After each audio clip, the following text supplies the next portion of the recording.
Ambil.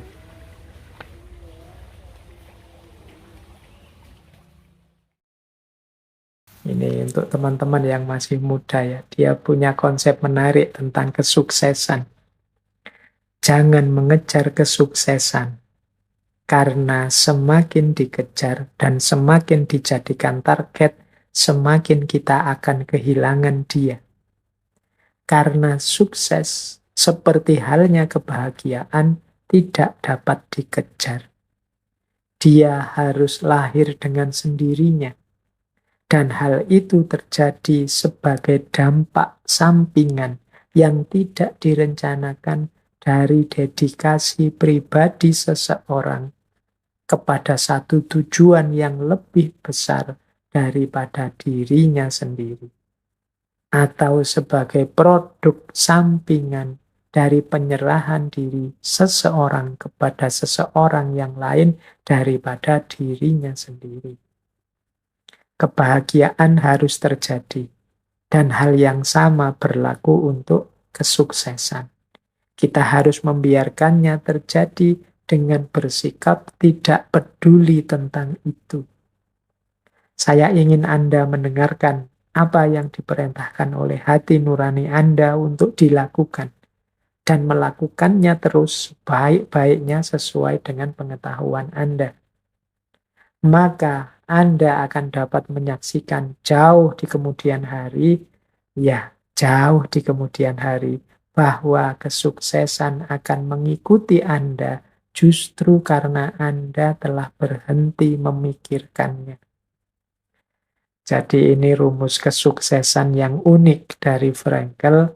Kita itu yang penting ayo mengikuti hati nurani kita, keinginan-keinginan, aspirasi-aspirasi, cita-cita yang ada dalam diri kita, kemudian sebaik mungkin kita kejar, kita wujudkan keinginan itu. Tidak usah mikir hasilnya sukses atau tidak, termasuk nanti membahagiakan atau tidak. Kesuksesan, kebahagiaan itu biarkan hanya sebagai efeknya saja atau dampaknya saja. Konsentrasi kita hanya pada melakukan sebaik mungkin yang kita bisa untuk mewujudkan keinginan-keinginan kita, untuk mewujudkan makna-makna hidup yang kita yakini. Itu saja. Jadi makanya sering saya bilang, manusia itu kewenangannya hanya pada usaha dan upaya. Hasil keberhasilan dan juga kesuksesan itu tidak di tangan kita. Kalau kita hanya fokus ke situ, ya mungkin nanti lahir banyak kekecewaan-kekecewaan atau justru kita tidak sampai ke sana malah meleset. Maka Frankel memberi nasihat, yuk kita berikan yang terbaik yang kita mampu. Insya Allah nanti kesuksesan dan kebahagiaan akan muncul sebagai efeknya. Jadi tidak sebagai yang kita tuju. Karena kalau dia kita jadikan tujuan, pikiran kita ke situ terus, akhirnya kita lupa untuk memberikan yang terbaik. Akhirnya juga tidak tercapai. Jadi mari teman-teman, rumus dari Frankel ini mungkin bisa kita renungkan, kemudian kita temukan relevansinya dalam hidup kita. Cocok apa enggak ya kalau seperti ini. Jadi sering saya bilangkan dulu, ayo kita belajar. Urusan nanti pinter apa tidak, itu di luar kuasa kita. Serahkan semua pada Allah. Ayo kita berusaha sepenuhnya. Hasilnya seperti apa, serahkan pada Allah. Bisa jadi kita akan sukses, bisa juga kita lebih sukses. Tidak sebagaimana yang kita bayangkan, ternyata jauh lebih besar dari itu. Dan berkali-kali saya mengalami yang seperti itu. Semoga bisa juga teman-teman mengambil pelajaran dari situ. Baik, ini yang sering menggelisahkan kita ya. Termasuk yang dianggap neraka tadi oleh Sartre. Makna kehadiran orang lain dalam hidup kita.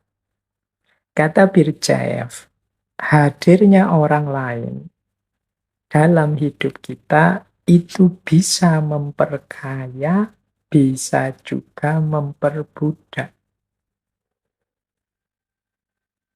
Bagaimana bisa begitu? Begini loh kata Birjaev. Hadirnya orang lain itu bisa memperkaya kalau kita sadar bahwa kita itu pertama-tama adalah makhluk spiritual, bukan makhluk sosial. Jadi kuncinya nanti di sini. Makhluk spiritual berarti yang pertama-tama dituntut dalam hidup kita itu adalah bagaimana kita menjadi diri kita sendiri. Bagaimana kita mengungkapkan, mengekspresikan apa yang kita inginkan. Orang lain nanti juga begitu, mengekspresikan apa yang diinginkannya. Kita bersama-sama mengungkapkan, mengekspresikan apa yang kita inginkan, dari situlah nanti corak masyarakat kita terbentuk.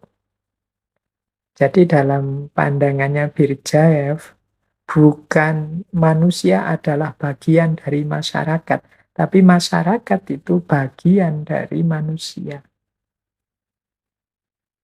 Mudahnya begini, di antara pertimbangan-pertimbangan saat kita bebas kreatif memutuskan sesuatu, itu orang lain atau masyarakat. Tapi keputusan, pilihan itu sepenuhnya ada di tangan kita sebagai pribadi. Berarti apa? Masyarakat itu bagian dari pertimbangan-pertimbangan keputusan kita. Keputusannya sendiri kita yang mengambil, kita yang memutuskan. Iya sih, hari ini trennya begini. Hari ini masyarakat itu cara berpikirnya begini. Dan lain sebagainya. Itu kan kita berhadapan dengan masyarakat kan selalu begitu. Tapi aku akan ikut arus atau melawan arus atau apa pilihan hidupku yang ingin aku wujudkan itu sepenuhnya keputusanku sendiri. Inilah namanya orang yang sadar hakikat dirinya adalah makhluk spiritual, bukan makhluk sosial. Orang yang sadar hakikat dirinya makhluk sosial itu orang yang mendahulukan kepentingan sosial dibandingkan aspirasi pribadinya. Ini situasi seperti ini banyak kita bahas bulan-bulan lalu. Misalnya ketika kita membahas tentang people pleaser. Banyak di antara kita yang hanya ingin menyenangkan masyarakat, hanya ingin mengikuti situasi atau norma di tengah masyarakat, mengorbankan, tapi mengorbankan jati diri kita. Ini lebih kuat kesadaran sebagai makhluk sosial. Maunya Birjaev tidak begitu. Harus lebih kuat kesadaran kita sebagai makhluk spiritual. Bahwa kita bagian dari masyarakat, membacanya adalah masyarakat bagian dari kita, bukan kita yang menjadi bagian dari masyarakat. Karena kalau membacanya kita bagian dari masyarakat, berarti apa saja yang terjadi di tengah masyarakat harus kita ikuti. Ya tentu saja akhirnya kita jadi manusia yang tidak eksis. Dunia sosial kita mungkin eksis, masyarakat kita mungkin eksis, kita sendiri yang tidak eksis. Kita sebagai pribadi tidak kelihatan. Yang kelihatan masyarakat kita. Nah ini yang menurut Birjaev harusnya tidak kita lakukan. Kita itu harus kuat di aspek pribadi kita. Sebagai aku, bukan sebagai kami. Aku yang lain, yang di luar diriku, yaitu mungkin pertimbangan saja. Tapi keputusan apapun yang aku ambil itu keinginanku, suara hatiku, aspirasiku. Inilah cara memposisikan orang lain dalam pandangannya Birjaev ya. Karena dia memang filosof eksistensialis, fokusnya pada pribadi manusia yang menjadi dirinya sendiri. Orang lain berarti harusnya tidak menghalangi ekspresi diri. Jangan sampai relasi kita dengan orang lain itu relasi perbudakan. Relasi perbudakan itu ya berarti kita diseret oleh dia, diposisikan sebagai budaknya dia. Budak itu kan yang harus ikut saja apa keinginan dia, keinginan mereka, atau sebaliknya, kita yang memperbudak mereka, kita yang memperbudak dia. Ini struktur yang tidak sehat, kata Birjaev. Relasi perbudakan dalam kehidupan bermasyarakat ini tidak sehat. Kalau bisa ya relasi yang saling memperkaya. Ada banyak orang dengan berbagai aspirasi, ini tambahan perspektif bagiku. Oh, ada orang yang gayanya begitu, cara berpikirnya begini, keputusannya seperti ini. Yang sana keputusannya seperti itu, macam-macam, ragam. Kita lihat masyarakat seperti ini kan terus kita jadi kaya dengan pertimbangan, kaya dengan perspektif.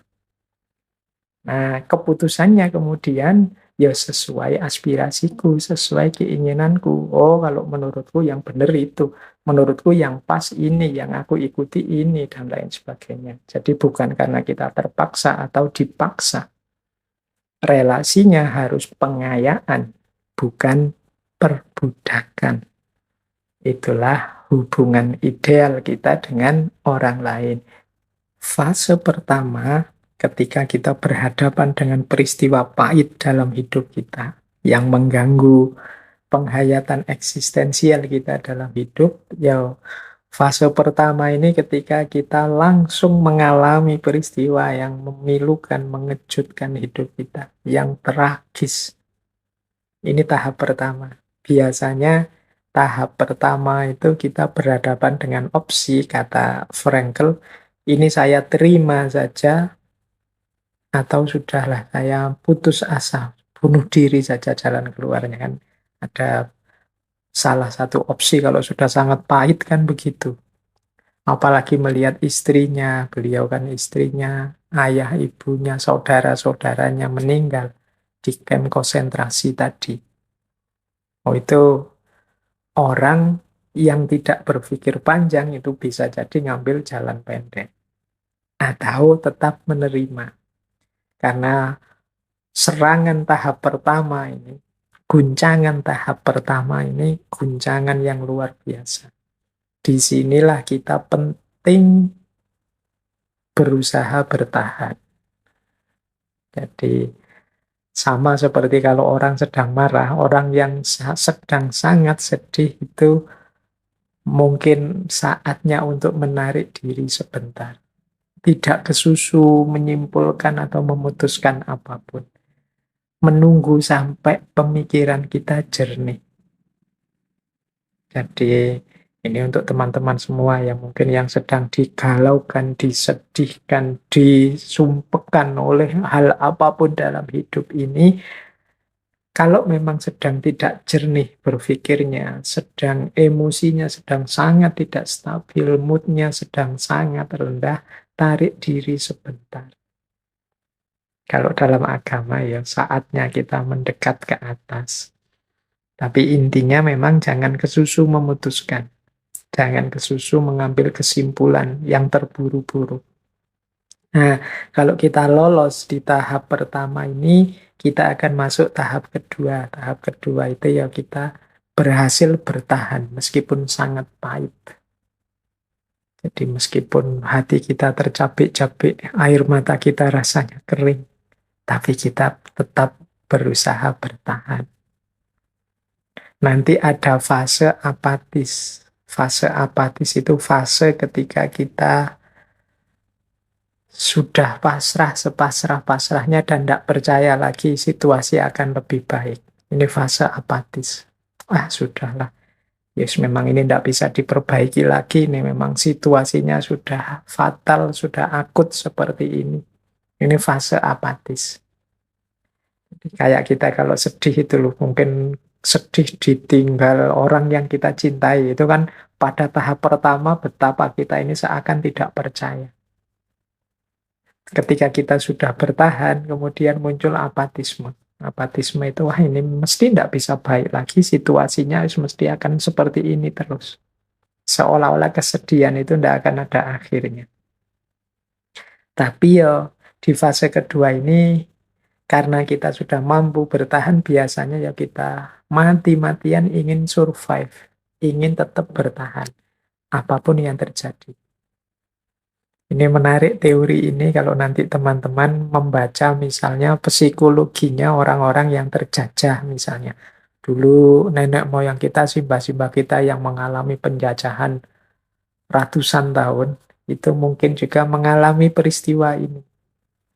Betapa menyedihkan, betapa galau, tapi yo berusaha mati-matian bertahan dengan harapan semoga nanti ada situasi yang lebih baik. Meskipun ada fase apatisnya itu wah sudah tidak mungkin lagi, ya memang situasinya seperti ini.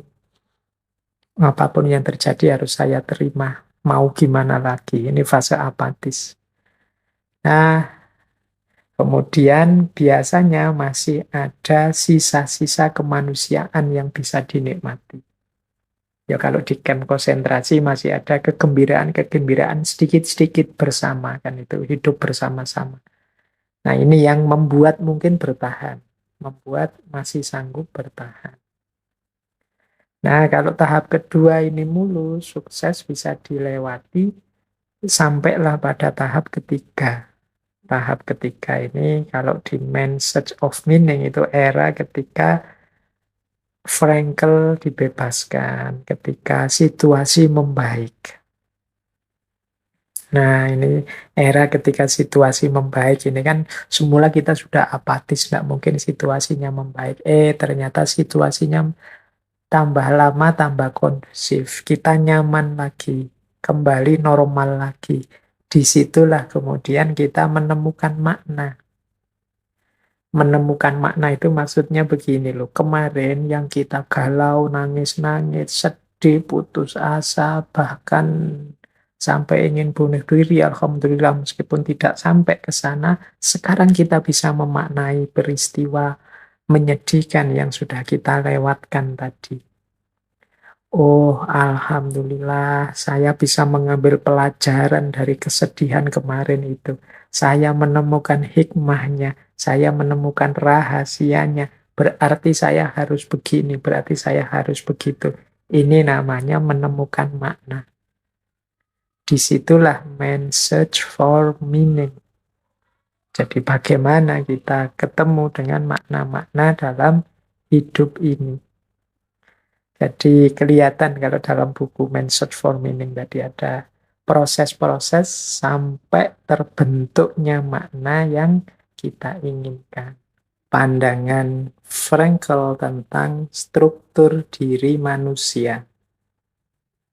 Nah, ini menarik ya. Seperti dulu para filosof muslim itu kan juga selalu kalau ingin bahas apa-apa, diawali dengan membahas manusianya. Menurut Frankl, manusia itu adalah makhluk yang punya 3 dimensi. Yang pertama, dimensi internal. Yang kedua, dimensi eksternal. Yang ketiga, dimensi transendental.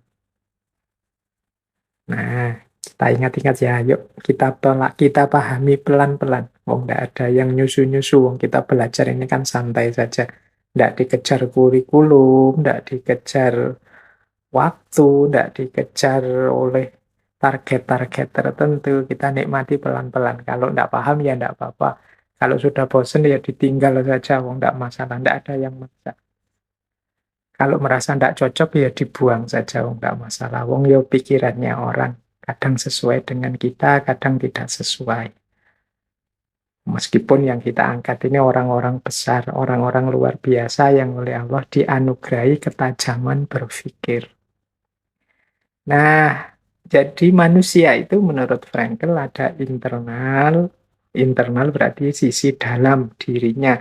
Ada eksternal. Eksternal itu kondisi di luar diri. Dan ada transendental. Transendental itu kemampuan manusia melampaui dirinya, melampaui kondisi eksternalnya. Nah, menurut Frankl, dimensi internal manusia itu setidaknya ada 5. Yang pertama, kita itu punya bakat dan potensi. Jadi, kita itu oleh Allah dianugerahi banyak sekali potensi-potensi. Tinggal kita mampu mengembangkannya atau tidak. Yang kedua, sarana atau media untuk mengekspresikan bakat dan potensi tadi. Ini kalau di Frankl isinya 3. Jasmani, rohani, dan mental atau jiwa. Yang ketiga, daya. Jadi daya batin, daya pribadi. Ini kekuatan kita. Kalau menurut Frankl ada 3, yaitu insting, pikiran, dan emosi. Nah, kita kan punya itu dalam diri kita, kan kita punya emosi, kita punya insting atau naluri, kita juga punya akal, pikiran. Nah, terus kita punya kualitas kemanusiaan. Kualitas insani, kualitas kemanusiaan itu isinya adalah keinginan kita untuk hidup secara bermakna. Kualitas kemanusiaan ini nanti yang membedakan manusia dengan makhluk yang lain. Disinilah manusia melahirkan karya, kreasi, melahirkan keunikan-keunikannya sebagai manusia. Ini kualitas insani. Dan yang kelima, kebebasan atau kemampuan milih yang terbaik untuk diri kita. Nah, ini 5 hal ini ada dalam diri kita. Mari kita manfaatkan sebaik-baiknya. Jadi, kalau versi agama, ya Allah menganugerahkan 5 hal ini. Kita diberi potensi, kita diberi sarana, jiwa, raga, rohani, jasmani. Kemudian kita juga diberi kekuatan atau daya, insting, pikiran, emosi. Kita juga diberi kualitas kemanusiaan, yaitu keinginan-keinginan, kehendak-kehendak. Yang tidak ada di semua makhluk yang lain. Dan yang terakhir kita diberi kebebasan, yaitu kemampuan untuk menentukan milih mana yang terbaik untuk diri kita. Nah, ini kita yang ada di dalam. Yang di luar diri kita punya setidaknya 2 situasi, yaitu kondisi lingkungan dan kondisi masyarakat di sekeliling kita. Yang pertama. Yang kedua, norma-norma dan nilai-nilai sosial budaya yang berlaku di sekeliling kita. Jadi kalau dalam diri kita ada 5 aspek tadi, terus berhadapan dengan dunia luar, dunia masyarakat, dunia lingkungan, dengan nilai dan norma-normanya. Nah, tidak berhenti di situ. Manusia juga punya aspek transendental. Aspek transendental itu kemampuan manusia melampaui dirinya, baik kondisi internal maupun eksternal. Kemampuan manusia merancang hidupnya untuk semakin maju, semakin berkembang, melampaui situasi dirinya hari ini dan juga kondisi masyarakatnya hari ini. Kan hanya manusia yang bisa. Misalnya begini ya, 5 tahun ke depan saya sudah harus jadi sosok yang menggemparkan dunia. Saya sudah harus bisa menciptakan lingkungan yang penuh cinta kasih sayang. Saya sudah, dengan pernyataan seperti ini kan pernyataan yang akan terwujud di masa depan. Yang hari ini belum ada. Baik dalam diri kita maupun dalam lingkungan eksternal kita. Tapi kita bisa melakukan itu. Kita bisa ingin mencapai ke sana. Ini namanya aspek transendental. Meskipun sekarang saya hanya mahasiswa yang tidak lulus-lulus, dikejar-kejar untuk segera lulus, tapi insya Allah 5 atau 3 tahun yang akan datang, saya sudah mapan, punya rumah, punya istri, punya kekayaan berlimpah misalnya. Ini kemampuan transendental, kemampuan kita mengatasi situasi masa kini, merencanakan, menetapkan tujuan, bersikap atas situasi yang saat ini kita hadapi. Nah, ini yang membedakan manusia dengan makhluk yang lain. Jadi kemampuan transendental ini loh. Tidak ada makhluk yang lain bisa seperti ini. Binatang, tumbuhan, tidak ada yang bisa merancang, mencanangkan kemajuan, perkembangan yang akan datang yang kita inginkan. Jadi tidak sekedar menerima masa kini. Kan banyak kemarin-kemarin filsafat eksistensialis itu fokus pada bagaimana kita menerima situasi kita di masa kini. Tapi kalau Viktor Frankl justru di antara keistimewaan manusia itu kemampuan transendensi tadi, melampaui kekiniannya. Jadi kalau hanya menerima masa kini kan mandek. Situasi saat ini ya saya terima saja. Ada kesan pasif. Tapi menurut Frankl enggak, kita harus mampu memberi makna, bersikap, melakukan transendensi. Kita merencanakan, menetapkan tujuan ke depan. Baik, jadi inilah struktur diri manusia. Nah, ini mungkin menarik ya untuk bahan kita muhasabah nanti, apalagi ini menjelang puasa. Sisi internal kita, sisi eksternal kita, sisi transendensi kita, seperti apa kita mengelola, mengoptimalkannya.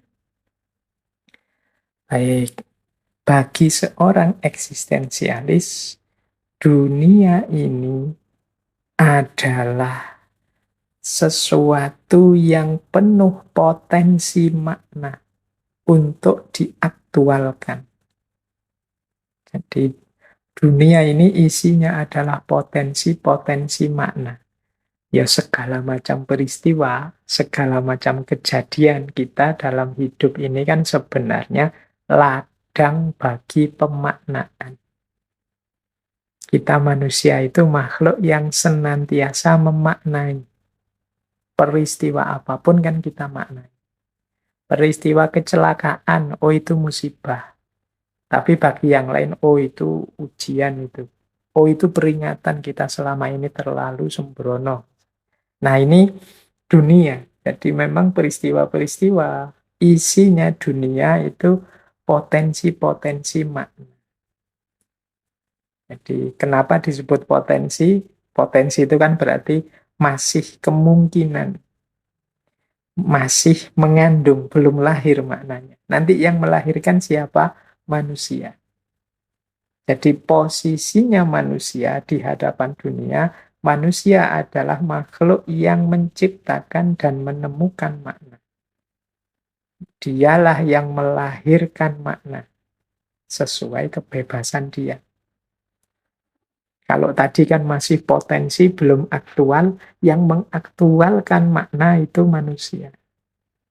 Jadi makna itu dari kita, dari manusia. Nah, tapi ternyata hidup ini, dunia ini ya tidak selalu menyenangkan. Banyak hal-hal menyedihkan, banyak penderitaan, banyak musibah, banyak kecelakaan. Tidak masalah. Kata Frankl, bagi seorang eksistensialis, semua itu yang memang peristiwa-peristiwa yang lazim dalam hidup ini, atau kalau bahasa kita selama ini sunnatullah. Jalan keluarnya apa? Jalan keluarnya makna tadi. Jadi tidak usah khawatir dengan segala kerumitan hidup ini. Hidup ini rumit atau tidak, hidup ini suram atau tidak, hidup ini menyedihkan atau tidak, kuncinya di manusianya yang memberi makna. Jadi jalan keluarnya apa? Makna.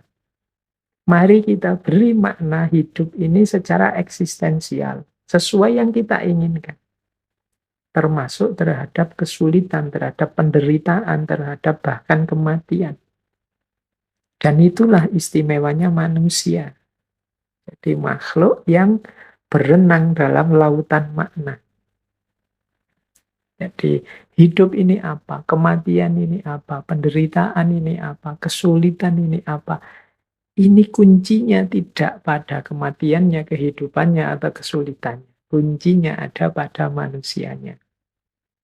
Nah, ini mungkin menarik ya kalau kita sambungkan dengan pengalaman mungkin traumatiknya Viktor Frankl. Beliau menyaksikan langsung betapa pahitnya kehidupan dalam kamp konsentrasi. Toh demikian, manusia tetap bisa tidak putus asa dan memberikan makna-makna yang eksistensial terhadap hidupnya.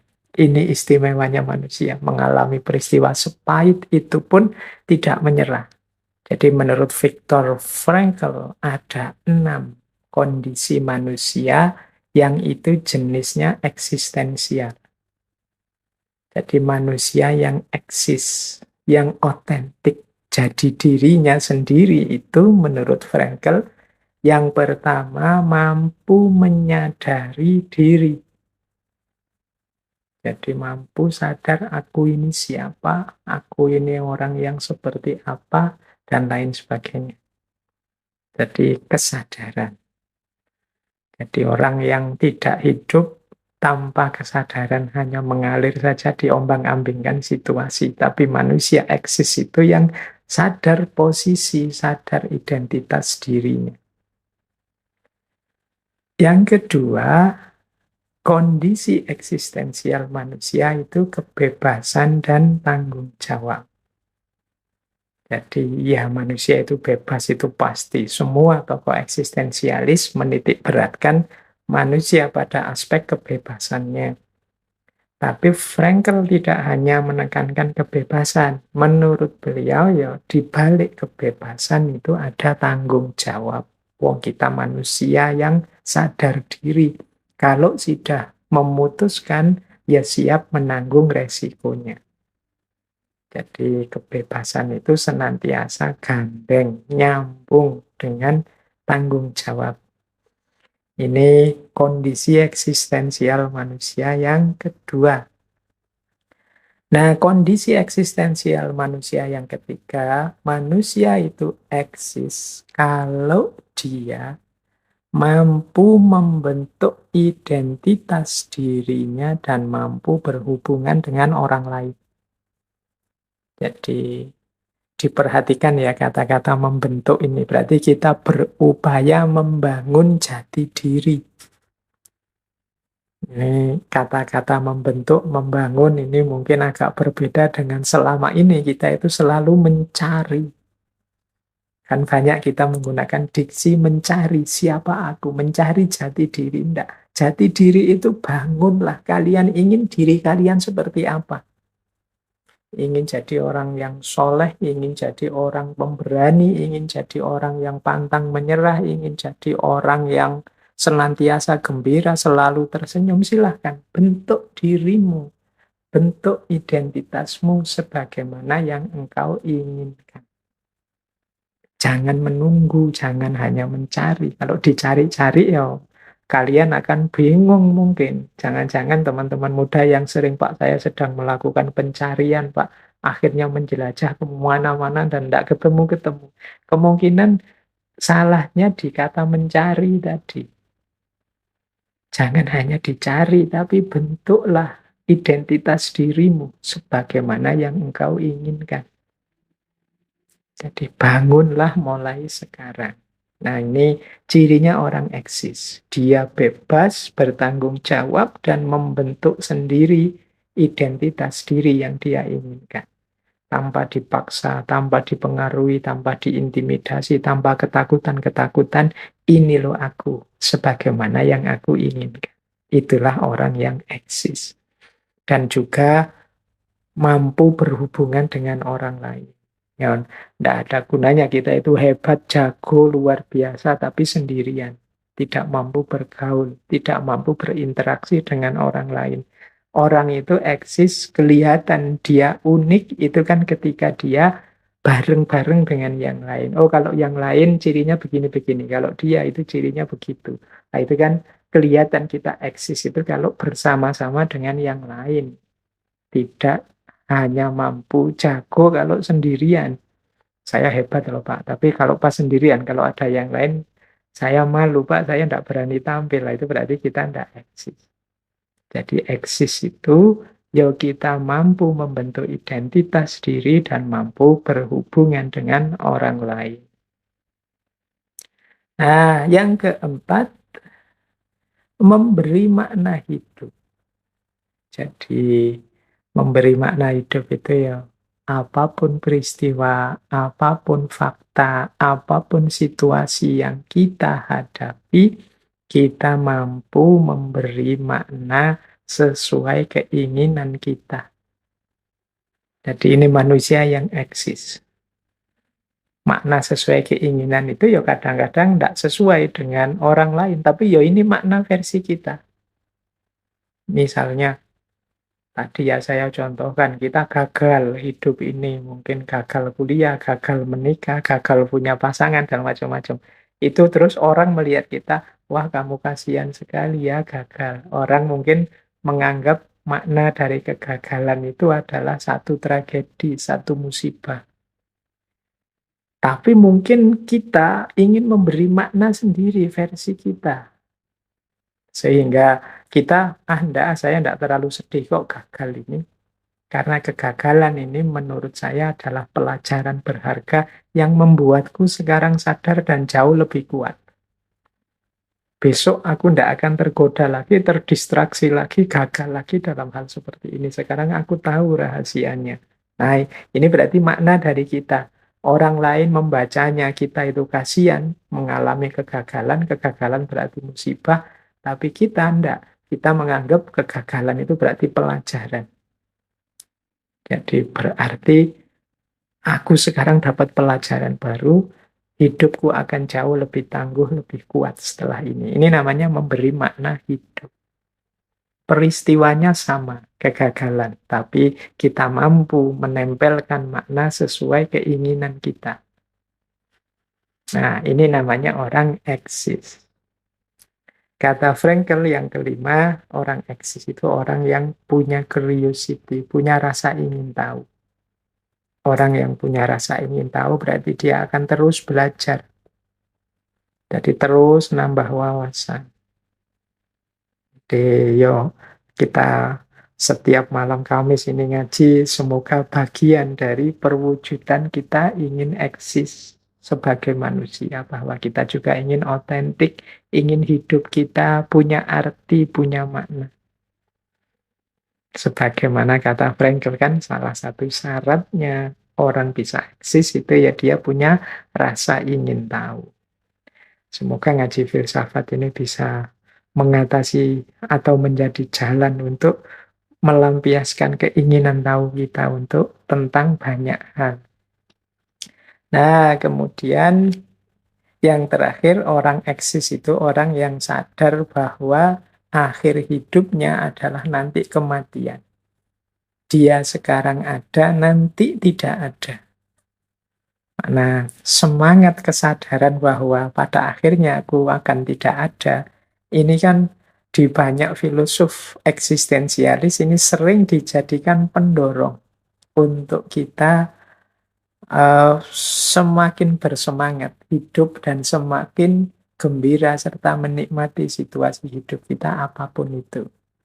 Karena apa? Ya karena ini tidak selamanya begini. Masa hidup sekali saja kok nangis terus misalnya. Masa hidup sekali saja kok murung terus. Masa hidup sekali saja kok kita galau terus. Wong yo nanti semua orang pasti mati. Yuk kesempatan ini kita pakai untuk gembira, untuk menikmati, untuk mengekspresikan diri sesuai yang kita inginkan. Masa hidup sekali saja, keinginan kita gadaikan pada orang lain. Kita hidup tanpa mengekspresikan apa yang ingin kita wujudkan. Eman-eman. Nah, jadi inilah 6 kondisi eksistensial manusia.